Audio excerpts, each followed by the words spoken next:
Good morning students. આજે આપણે lesson number 11 ની તૈયારી કરવા જઈ રહ્યા છે. આની આગળ આપણે 10 લેસન પતાવી દીધા છે. 1 થી 3 લેસન કમ્પોઝરના હતા. ચોથું પાંચમું તમારું commerce, e commerce and commerce હતું. છઠ્ઠું હતું ઓબ્જેક્ટ ઓરિએન્ટેડ. 7 થી 7મું લેસન જાવા હતું. 8મું ઓબ્જેક્ટ હતું. 9મું એરે સ્ટ્રિંગ હતું. 10મું તમારું એક્સેપ્શન હેન્ડલર હતું. આજે શરૂઆત કરવાના છે લેસન નંબર 11. લેસન નંબર 11 નું નામ છે ફાઇલ વ્યવસ્થાપન. એટલે કે કોમ્પ્યુટરમાં તમે ફાઇલને કઈ રીતે સંગ્રહ કરશો, એનું હેન્ડલ કઈ રીતે કરશો, એનું વ્યવસ્થાપન કઈ રીતે કરશો, એ આ ચેપ્ટરની અંદર કરવાનું છે. થિયરીના પોઈન્ટ ઓફ વ્યૂથી અહીંયા 6 માર્કનું આવતું છે અને પ્રેક્ટિકલમાં 10 માર્ક આપ્યું છે. એનો મિનિંગ એ આગળના જ લેસનમાં પણ મેં તમને કીધું હતું કે લેસન 10 અને લેસન નંબર 11 એ બેને ભેગા થઈને તમારા પ્રેક્ટિકલના 10 માર્ક આવતા છે. સો થિયરીમાં આપણે 6 માર્કનું જોવાનું છે. શરૂઆત કરીએ તો પહેલો ટોપિક છે ફાઇલ. તમારી રૂટીન લાઈફમાં બધી જ જગ્યા પર તમને ફાઇલ જોવા મળે, બરાબર છે. એ ફાઇલને કઈ રીતે તમે સંગ્રહ કરવાના તે છે. કોમ્પ્યુટરમાં તમે સંગ્રહ સ્થાન લાઈક કે કોમ્પ્યુટર સિસ્ટમમાં સંગ્રહના સાધનો કેટલા આપેલા છે. આમ જોવા જાય તો કોમ્પ્યુટર પાસે 2 સ્ટોરેજ કેપેસિટી છે. એકનું નામ છે નાશવંત સંગ્રહ, this is known as volatile storage, અને બીજાનું નામ છે નોન વોલેટાઇલ એટલે કે અવિનાશી સંગ્રહ, જે ઓલરેડી 7મા 8મા ધોરણમાં તમે ભણીને જ આવ્યા છો. પહેલાનું નામ છે નાશવંત સંગ્રહ. એને શું કહેવાય? વોલેટાઇલ મેમરી, જેને કામ ચલાવ એટલે કે ટેમ્પરરી મેમરી કહેવાય. ઇટ મીન્સ તમારા ડેટા લોસ થઈ જશે ક્યારે? જ્યારે તમારી કોમ્પ્યુટર સિસ્ટમ બંધ થઈ જાય ત્યારે તમારા ડેટા નાશ પામે. તે મેમરીને શું કહેવાના? તમે વોલેટાઇલ સ્ટોરેજ કહેવાના, અને એને કામ ચલાવ તરીકે પણ ઓળખાય. બીજું સ્ટોરેજ છે જેને અવિનાશી કહેવાય, this is known as non volatile storage, જેને પરમેનન્ટ એટલે કે કાયમી સ્ટોરેજ કહેવામાં આવે. તેમાં તમારું કોમ્પ્યુટર સિસ્ટમ બંધ થઈ જશે તો પણ તમારા ડેટા એઝ ઇટ ઇઝ એટલે કે એમાં નાશ પામતા નથી. આ બે વચ્ચેનો ફરક તમે જોઈ શકો છો. એકને તમે કામ ચલાવ કહેવાના છો અને એકને કહેવાના છો કાયમી. એકમાં ડેટા તમારા જતા રહેવાના છે અને એકમાં ડેટા એઝ ઇટ ઇઝ રહેવાના છે. અહીંયા રેમનું ફૂલ ફોર્મ આપેલું છે રેન્ડમ એક્સેસ મેમરી.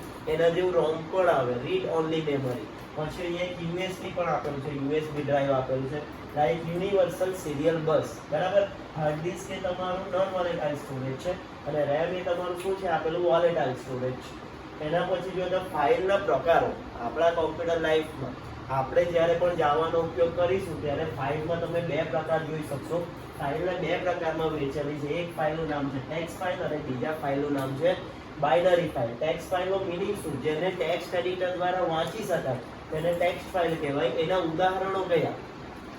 .ex, જાવા, સી, આ બધી ફાઇલના કન્ટેન્ટ તમે વાંચી શકતા છો. એને તમે કઈ ફાઇલ કહેવાના છો? તમે ટેક્સ્ટ ફાઇલ તરીકે ઓળખીશું. બીજું ફાઇલનું નામ છે બાઇનરી ફાઇલ, જેને ગુજરાતીમાં દ્વિઅંકી ફાઇલ કહેવાય. તેના ઉદાહરણો કયા? દ્વિઅંકી ફાઇલ એટલે કે જેને વાંચી નથી શકાતી. લાઈક મોબાઈલ કે કેમેરાની અંદર તમે ફોટા પાડો, એ ફોટાને તમે જોઈ શકો છો પણ યુ કાન્ટ રીડ, તમે વાંચી નહીં શકો. સો જે ફાઇલને વાંચી નહીં શકવાના તેને શું કહેવાના તમે? લાઈક બાઇનરી ફાઇલ કે અને એના એક્ઝામ્પલ જો જેપીજી, MP3 અને ક્લાસ. જેપીજી એટલે જોઈન્ટ ફોટોગ્રાફી એક્સપર્ટ ગ્રુપ. પછી MP3 માં સોંગ વગાડો છો, ક્લાસ ફાઇલ છે. આ બધી ફાઇલને તમે વાંચી નથી શકવાના, તેને તમે શું કહેવાના? બાઇનરી ફાઇલ, બાઇટ સ્વરૂપે કન્વર્ટ થયેલી હોય. અહીંયા એક ડેટા આપેલા છે જો જેનું નામ છે સતત ડેટા, પર્સિસ્ટન્ટ ડેટા કહેવામાં આવે. ફાઇલમાં સંગ્રહ કરવામાં આવેલો ડેટા, ફાઇલમાં આપણે જે ડેટાનો સ્ટોર કરીએ તેને શું કહેવાના છો? પર્સિસ્ટન્ટ ડેટા તરીકે ઓળખીશું. હવે અહીંયા કેટલાક ફૂલ ફોર્મ આપેલા છે. આ ફૂલ ફોર્મ ઓલરેડી તમે કેટલા સ્ટાન્ડર્ડથી ભણીને આવ્યા હશો. પહેલું ફૂલ ફોર્મ છે એસ્કાય. એ એટલે American, standard code four information interchange. એ એટલે અમેરિકન થવાનું, એસ એટલે સ્ટાન્ડર્ડ, સી એટલે કોડ ફોર, આઈ એટલે ઇન્ફોર્મેશન અને આઈ એટલે બીજું interchange. American standard code four information interchange. એના પછી જેપીજી આપેલું છે, જોઈન્ટ ફોટોગ્રાફી એક્સપર્ટ ગ્રુપ. આપણે જ્યારે પણ ફોટો પાડીએ ત્યારે જેપીજી આવે અને જેપીજી એક્સટેન્શન આપ્યું, જોઈન્ટ ફોટોગ્રાફી ગ્રુપ. એના પછી MP3 સોંગ વગાડે ત્યાં MPEG ઓડિયો લેયર 3. MPEG નું ફૂલ ફોર્મ જો મૂવિંગ પિક્ચર એક્સપર્ટ ગ્રુપ, બરાબર છે. મૂવિંગ પિક્ચર એક્સપર્ટ ગ્રુપ અને MP4 નું પણ ફૂલ ફોર્મ આપેલું છે. MPEG આ તમારું થોડું લેટેસ્ટ વર્ઝન છે MP3 કરતા, બરાબર છે. એના પછી શરૂઆત કરતા ફાઇલથી થતી ક્રિયાઓ. જ્યારે કોમ્પ્યુટરમાં આપણે કોઈ ફાઇલ બનાવે તેના પર કઈ કઈ ક્રિયાઓ કરી શકો? તો ફાઇલનો પાથ નક્કી કરી શકાય, એને ખોલી શકાય, એમાં લખી શકાય, વાંચી શકાય, ફાઇલને બંધ કરી શકાય, કાઢી શકાય, એના ગુણધર્મો બદલી શકાય, બરાબર છે. એના પછી જોઈએ તો જાવામાં ફાઇલ ક્લાસ. જાવામાં એક ક્લાસ આપેલો છે જેનું નામ છે ફાઇલ ક્લાસ. કઈ તમારી ડિરેક્ટરી પરથી એને સ્ટોર કરવામાં આવતા java.io.file. IO નું ફૂલ ફોર્મ છે ઇનપુટ આઉટપુટ. ફાઇલ ક્લાસનો ઉપયોગ ડિરેક્ટરીના ગુણધર્મો, ફાઇલ અને ડિરેક્ટરીના જો ગુણધર્મો મેળવવા તો તેના માટે ફાઇલ ક્લાસનો ઉપયોગ કરવાનો છે. ફાઇલને તમે ક્રિએટ એટલે કે બનાવી શકો, પછી એને ડિલીટ કરી શકો, રીનેમ પણ કરી શકવાના. ઓવરઓલ કોમ્પ્યુટર સાયન્સમાં ફાઇલ કે ડિરેક્ટરી માટે કેટલી પદ્ધતિઓ આપેલી છે તો 30. એક્ઝામમાં ઇમ્પોર્ટન્ટ પોઈન્ટ છે કે ફાઇલ ડિરેક્ટરી માટેની કેટલી પદ્ધતિઓ ઉપલબ્ધ આવેલી છે તો ટોટલ 30 આપેલી છે. ડિરેક્ટરીમાં તમામ ઉપલબ્ધ ફાઇલોનું લિસ્ટ મેળવવું હોય તો આપણે કઈ પદ્ધતિનો ઉપયોગ કરીશું? લિસ્ટ કમાન્ડનો ઉપયોગ કરીશું. અહીંયા કેટલીક પદ્ધતિઓ આપેલી છે. જો પહેલું છે એક્ઝિસ્ટ એટલે કે કોમ્પ્યુટરમાં ફાઇલ અને ડિરેક્ટરી હયાત હશે તો. પછી ઇઝ ફાઇલ એટલે કે કોમ્પ્યુટરમાં ફાઇલ હયાત હશે તો એ ટ્રુ આપશે. પછી ઇઝ ડિરેક્ટરી એટલે કોમ્પ્યુટરમાં ડિરેક્ટરી હયાત હશે, ડિરેક્ટરી હશે તો એ તમને ટ્રુ આપશે. ઇઝ હિડન એટલે કે કોમ્પ્યુટરમાં જેટલી ફાઇલ છુપાયેલી હશે તે ટ્રુ બતાવશે. એબ્સોલ્યુટ પાથ એટલે પૂરેપૂરો રસ્તો.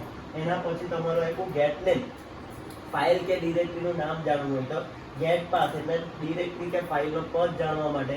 લેન્થ આપેલી છે, તમારી ફાઇલની લેન્થ એટલે કે બાઇટમાં કન્વર્ટ કરીને બતાવશે. લિસ્ટ તમામ ઉપલબ્ધ ફાઇલ અને ડિરેક્ટરીઓ બતાવશે અને પથના સારાંશ અંદર પરત કરે. આ બધી અલગ અલગ મેથડો આપેલ છે, એક્ઝિસ્ટ ને એ બધી ઓલરેડી આપેલી છે, બરાબર છે. હવે તમારો અહીંયા બીજો ટોપિક આપેલો છે જેનું નામ છે સ્ટ્રિંગ. આની પહેલા આપણે પહેલો ટોપિક જોયો જેનું નામ હતું ફાઇલ, બરાબર છે. ફાઇલમાં સતત ડેટા જોયા કે કોમ્પ્યુટરમાં તમારી ફાઇલમાં સંગ્રહ કરવામાં આવેલા ડેટાને persistent ડેટા કહેતા હતા. બે પ્રકારના સ્ટોરેજ કેપેસિટી જોઈ, તમારી વોલેટાઇલ અને નોન વોલેટાઇલ. બે પ્રકારની ફાઇલ પણ જોઈ તમે, બાઇનરી ફાઇલ અને તમારી બીજી એક હતી ટેક્સ્ટ ફાઇલ હતી. એના ઉદાહરણ પણ તમે જોયા, કેટલી પદ્ધતિઓ આવી, પછી તમે ફાઇલ પર શું કામ કરતા હતા. હવે બીજો ટોપિક ચાલુ થવાનો જેનું નામ છે સ્ટ્રીમ. સ્ટ્રીમમાં પહેલું સ્ટ્રીમ ક્લાસની ડેફિનેશન આવડવી જોઈએ કે ફાઇલમાં લખવા અને વાંચવાની પ્રક્રિયા કરવા માટે આપણે શાનો ઉપયોગ કરીશું? Stream class. એટલે કોઈ ફાઇલમાં આપણે કંઈ એડિટિંગ લખવું હોય અથવા તે ફાઇલને વાંચવું હોય તો તેના માટે આપણે સ્ટ્રીમનો ઉપયોગ કરીશું. તમને ખબર છે આપણે રૂટીન લાઈફમાં કેટલા કીબોર્ડ આવે, લાઈક ઇનપુટ પ્રોસેસ પણ આવેલા છે, આઉટપુટ પણ આવેલા છે. કીબોર્ડ માઉસને તમે ઇનપુટ કહેશો, મોનિટર અને તમારું પ્રિન્ટર છે એ બધાને આપણે આઉટપુટ ડિવાઇસીસ કહેતા છે, બરાબર છે. સ્ટ્રીમનો ઉપયોગ કરીને ડેટાને લખી શકાય અને વાંચી શકાશે, બરાબર. આ એક પદ્ધતિ છે. જો સ્ટ્રીમમાં આપણે ડેટા લખતા હોઈશું, સ્ટ્રીમમાં આપણે કંઈ લખવા માંગતા હોય તો તેના માટે શું યાદ રાખવાનું છે? Output stream. અને સ્ટ્રીમમાં કંઈ વાંચવા માંગતા હોય, ડેટાને વાંચવું હોય તો ઇનપુટ. એટલે એક જ ધ્યાનમાં રાખવાનું છે કે લખવાનું આવે ત્યારે ઇનપુટ અને વાંચવાનું આવે ત્યારે આઉટપુટ. વાંચવાનું આવે ત્યારે ઇનપુટ કરવાનું છે અને લખવાનું આવે ત્યારે આઉટપુટનો ઉપયોગ કરવાનો છે. હવે સ્ટ્રીમ ક્લાસના પ્રકાર આપેલા છે. સ્ટ્રીમ ક્લાસના બે પ્રકાર છે. લાઈક બે સ્વરૂપે તમે એને સાચવી શકો. એક છે એસ્કાઈ અને યુનિકોડ. એસ્કાઈ નું ફૂલ ફોર્મ તમને ખબર છે, American standard code four information interchange. જાવામાં બે પ્રકારની સ્ટ્રીમને માન્યતા આપેલી છે, બાઇટ સ્ટ્રીમ અને કેરેક્ટર સ્ટ્રીમ. હવે બાઇટ સ્ટ્રીમ અને કેરેક્ટર સ્ટ્રીમને 1 by 1 જોઈએ તો ગણતરી કરવાની, બાઇનરી કિંમતની ગણતરી કરવાની આવે ત્યારે આપણે શાનો ઉપયોગ કરવાનો છે? બાઇટ સ્ટ્રીમમાં. અને કેરેક્ટર સ્ટ્રીમ એટલે શાબ્દિક માહિતી, જેમાં તમને લખાણ સ્વરૂપે, વાંચવા સ્વરૂપે માહિતી આપેલી છે તેને આપણે શું કહેશું? Character stream. એટલે કેરેક્ટર સ્ટ્રીમમાં તમે ડેટા જોઈ શકશો, જ્યારે બાઇનરીમાં તમે ડેટા જોઈ શકવાના નથી. હવે પહેલો ટોપિક જોઈએ જેનું નામ છે બાઇટ સ્ટ્રીમ. બાઇટ સ્ટ્રીમનો મિનિંગ શું? ડેટાને તમારા બાઇટ સ્વરૂપે ફેરવે એને શું કહેવાના? બાઇનરી સ્ટ્રીમ અથવા તો તમારું બાઇટ સ્ટ્રીમ કહેવાય. જેનો ઉપયોગ કરીને જે ફાઇલ બનાવવાના તે ફાઇલને તમે વાંચી નહીં શકશો. પૂર્ણાંક, ડબલ, મૂલ્ય જેવા સાચવવા તે ઉપયોગી થાય, બરાબર. ઓબ્જેક્ટ અને એરે સાચવવા માટે પણ આપણે બાઇનરી સ્ટ્રીમનો ઉપયોગ કરતા છે. જે ફાઇલમાં તમે ટેક્સ્ટ ફાઇલો અને પ્રોગ્રામ કોડ બનાવવા માંગતા હોય, ફાઇલ ટેક્સ્ટ ફાઇલ અને પ્રોગ્રામિંગનું કોડિંગ લખવા માંગતા હોય એના માટે યાદ રાખવાનું છે તમારે કેરેક્ટર સ્ટ્રીમ. એટલે એક જ ટોપિક આમાં એ ધ્યાનમાં રાખવાનો કે બાઇટ સ્ટ્રીમથી ઉપયોગ કરેલી ફાઇલમાં આપણે ડેટા વાંચી શકવાના નથી અને જ્યારે ટેક્સ્ટ ફાઇલનો ઉપયોગ કરીએ ત્યારે ડેટા આપણે કેરેક્ટર સ્ટ્રીમમાં વાંચી શકશું. અહીંયા સ્ટ્રીમનું વર્ગીકરણ આપેલું છે. તેમાં પહેલું સ્ટ્રીમની ડેફિનેશન જો. ફાઇલમાં લખવાની અને વાંચવાની ક્રિયાને આપણે સ્ટ્રીમ કહેવાના છે, બરાબર છે. કયું પેકેજ આપેલું છે તો java.io. સ્ટ્રીમના બે ક્લાસીસ છે જો, બાઇટ સ્ટ્રીમ કેરેક્ટર અને બીજું બાઇટ સ્ટ્રીમ ક્લાસ અને બીજું આપેલું છે character stream class. Byte stream class એટલે બાઇનરી ડેટા સાથે કામ કરે અને કેરેક્ટર સ્ટ્રીમ ક્લાસ એટલે કેરેક્ટર ડેટા જોડે કામ કરવાનું. બાઇટ સ્ટ્રીમના પાછા બે પ્રકાર છે, ઇનપુટ સ્ટ્રીમ અને આઉટપુટ સ્ટ્રીમ. ઇનપુટ સ્ટ્રીમ એટલે તમારું આગળ શીખ્યું તે પ્રમાણે વાંચવાની પ્રક્રિયા કરવી હોય તો ઇનપુટ સ્ટ્રીમ, લખવાની પ્રક્રિયા કરવી હોય તો આઉટપુટ સ્ટ્રીમ. એ રીતે કેરેક્ટર સ્ટ્રીમના બે પ્રકાર છે, રીડર અને રાઇટર. રીડર એટલે તમારે વાંચવાની પ્રક્રિયા હોય તો રીડર, અને લખવાની પ્રક્રિયા હોય તો તમારે રાઇટરનો ઉપયોગ કરવાનો. બીજો ટોપિક આપેલો છે જેનું નામ છે કેરેક્ટર સ્ટ્રીમ. કયા પેકેજમાં ઉપલબ્ધ છે? java.io. કેટલા કેરેક્ટર વાંચવા? 16 બીટ યુનિકોડ જો વાંચવું હોય તો તેના માટે આપણે કેરેક્ટર સ્ટ્રીમનો યુઝ કરવાનો છે. તેના બે પ્રકાર છે, રીડર ક્લાસ અને રાઇટર ક્લાસ. જો અક્ષરો વાંચવા માંગતા હોય તો રીડર ક્લાસ, અને અક્ષરો લખવા માંગતા હોય તો તમારે રાઇટર ક્લાસનો ઉપયોગ કરવાનો છે. બરાબર છે. એના પછી જો અહીંયા java.io રીડર ક્લાસ અને રાઇટર ક્લાસ એ બંને એબ્સ્ટ્રેક્ટ ક્લાસ છે, જેનો ઉપયોગ કરીને તમે સબ ક્લાસના ડેટા મેળવી શકશો. બરાબર. એબ્સ્ટ્રેક્ટ ક્લાસ એટલે એવો ક્લાસ કે જે ઓબ્જેક્ટ બનાવવામાં ઉપયોગની લઈ શકાય. એબ્સ્ટ્રેક્ટ ક્લાસની ડેફિનેશન જેનો ઉપયોગ કરીને તમે ઓબ્જેક્ટ બનાવી નથી શકતા તેને તમે એબ્સ્ટ્રેક્ટ ક્લાસ કહેશો. અને અહીંયા રીડર ક્લાસના બે સબ ક્લાસ આપેલા છે, જો ઇનપુટ સ્ટ્રીમ રીડર અને બફર રીડર. એ તમારા રીડર ક્લાસના બે ક્લાસીસ આપેલા છે. અહીંયા બીજું એક આપેલું છે તમારું ફાઇલ રીડર અને ઇનપુટ સ્ટ્રીમ રીડર. એ ક્લાસના સબ ક્લાસ છે. Output stream writer, buffer writer, printer writer એ રાઇટરના ક્લાસ છે. ફાઇલ રાઇટર એ આઉટપુટ ક્લાસ. બરાબર. એટલે તમારે અહીંયા એક જ ધ્યાન રાખવાનું છે કે ઇનપુટ એટલે તમારે લાઈક રાઇટર આવે અને રીડર આવે તો રીડરનો મિનિંગ વાંચવાનો કરવાનો છે અને રાઇટરનો મિનિંગ તમારે લખવા માટે. એ રીતે ઇનપુટ સ્ટ્રીમ જોયું તો તમારે વાંચવાની પદ્ધતિ અને આઉટપુટ સ્ટ્રીમ તો તમારે લખવાની પદ્ધતિ કરેલી છે. બરાબર છે. આગળનો ટોપિક જોઈએ તો તેમાં આપેલું છે રીડર ક્લાસ. રીડર ક્લાસ એટલે સ્ટ્રીમ વાંચવા માટે જેનો ઉપયોગ કરવાનો તેને રીડર ક્લાસ કહેવાના. એની કેટલીક વાંચવાની ક્રિયામાં કેટલીક પદ્ધતિઓ આપેલ છે. જો ક્લોઝ એટલે સ્ટ્રીમને બંધ કરવા માટે. બીજું આપેલ છે રીડ. રીડ એટલે તમારે અક્ષરો વાંચવા માટે. બરાબર. અહીંયા એક ફૂલ ફોર્મ આપેલું છે EOF. EOF નું ફૂલ ફોર્મ છે એન્ડ ઓફ ફાઇલ. અને સ્ટ્રીમમાં ડેટાનો અંત આવેલો હોય, લાઈક કોઈ ડેટા પૂરા થઈ ગયા તો તેને શાનાથી દર્શાવવામાં આવે? -1 થી દર્શાવવામાં આવે. બરાબર છે. એ રીતે રાઇટર ક્લાસ છે.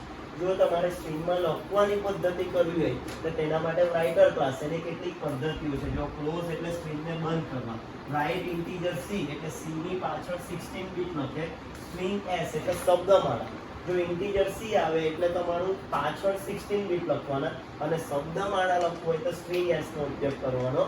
બરાબર છે. હવે અહીંયા ફાઇલ ઇનપુટ સ્ટ્રીમ આવ્યું. જો ફાઇલ ઇનપુટ સ્ટ્રીમ, ઇનપુટ સ્ટ્રીમનો મિનિંગ શું? વાંચવાની ક્રિયા કરવા માટે તમે ઇનપુટ સ્ટ્રીમ કરવાના. એના જો વોઇડ ક્લોઝ બંધ કરવા માટે રીડ એટલે તમારે વાંચવા માટે, રાઇટ એટલે તમારે શું કરવાનું? બાઇટમાં વાંચે, b.length બાઇટમાં વાંચવાનું કામ કરે તે વોઇડ રાઇટનો ઉપયોગ થશે. એ રીતે આગળ જોઈએ તો સ્કેનર ક્લાસ આવ્યો. આ એક મહત્વનો ક્લાસ છે. સ્કેનર ક્લાસનો મિનિંગ એ કયા પેકેજમાં ઉપલબ્ધ છે? java.util પેકેજમાં. બરાબર. કીબોર્ડ તરફથી જ્યારે આપણે કોઈ ઇનપુટ મેળવવું હોય, કીબોર્ડ દ્વારા ઇનપુટ મેળવવાની ક્રિયાને આપણે શું કહેશું? સ્કેનર ક્લાસ કહેશું. એક ચિહ્નનો ઉપયોગ કરીને ઇનપુટ કરાતી શબ્દમાળા ટોકનમાં વિભાજિત કર. જે પણ આપણે ઇનપુટ મેળવેલ હોય તેને શબ્દમાળામાં અથવા તો ટોકનમાં કન્વર્ટ કરે તેને શું કહેવાના? તમે સ્કેનર ક્લાસ. ટોકન શબ્દ યાદ રાખવો. ટોકન અથવા તો તમે ડેલિમીટર પણ કહી શકો. ખાલી જગ્યા ચિહ્નોનો ઉપયોગ કરાય. બરાબર. ડિફોલ્ટ ડેલિમીટર કયું? તો તમારું વ્હાઇટ સ્પેસ. શામાં? સ્કેનર ક્લાસમાં. બરાબર. એટલે સ્કેનર ક્લાસનો આપણે ઉપયોગ શું જોયો? તો તમે જે પણ ઇનપુટ સ્વીકારશો એને ટોકનમાં ફેરવવાનું કામ કરે એને ઇનપુટ, તમારું સ્કેનર ઇનપુટ કહ્યું. સ્કેનર ઇનપુટની કેટલીક પદ્ધતિઓ છે. જો વોઇડ ક્લોઝ એટલે સ્કેનરને બંધ કરે, સ્ટ્રીંગ નેક્સ્ટ એટલે પછીનો ટોકન, એઝ નેક્સ્ટ એટલે ટોકન હશે તો ટ્રુ કરશે, નેક્સ્ટ INT એટલે ઇન્ટીજર વેલ્યુ સ્કેન કરે, નેક્સ્ટ ફ્લોટ એટલે ફ્લોટ વેલ્યુ સ્ટોર કરે, નેક્સ્ટ લાઇન એટલે તમારું કેરેક્ટર અથવા સ્ટ્રીંગને સ્ટોર કરવાનું કામ કરે. બરાબર છે. Method and practical. Method for practical. Scanner class જ્યારે તમે જાવા પ્રોગ્રામની અંદર કરશો એનો મીનિંગ એ કે તમે કીબોર્ડ દ્વારા ઇનપુટ સ્વીકારવાના છો. બરાબર છે. અમુક ટાઈમે તમને કોમ્પ્યુટર સિસ્ટમ દ્વારા પણ આઉટપુટ જોવા મળશે અથવા ઇનપુટ જોવા મળશે. અમુક ટાઈમે આપણે શું કરવું પડશે? કીબોર્ડનો ઉપયોગ કરીને ઇનપુટ પણ. તો તેના માટેની પદ્ધતિ કઈ? પહેલી લાઈનમાં તમારે શું લખવું પડશે? import java.util.scanner. ઇમ્પોર્ટ એટલે કે આપણે કોમ્પ્યુટરમાં દાખલ કરવા જઈ રહ્યા છીએ. import java.util.scanner. એનો મિનિંગ શું થશે? કીબોર્ડ તરફથી આપણે ઇનપુટ સ્વીકારવા જઈ રહ્યા છીએ. અહીંયા એક વેરિયેબલ બનાવવાનું છે જેનું નામ છે a. ડેટા ટાઈપ છે તમારે ઇન્ટીજર. અહીંયા મેં લખ્યું છે જો scanner input is equal to new scanner બ્રેકેટમાં system.in. હું ઇનપુટ સ્વીકારવા જઈ રહ્યો છું તો તેના માટે ત્યાં મેથડ છે. આ લાઈનમાં કોઈ પણ ચેન્જીસ નથી આવવાના.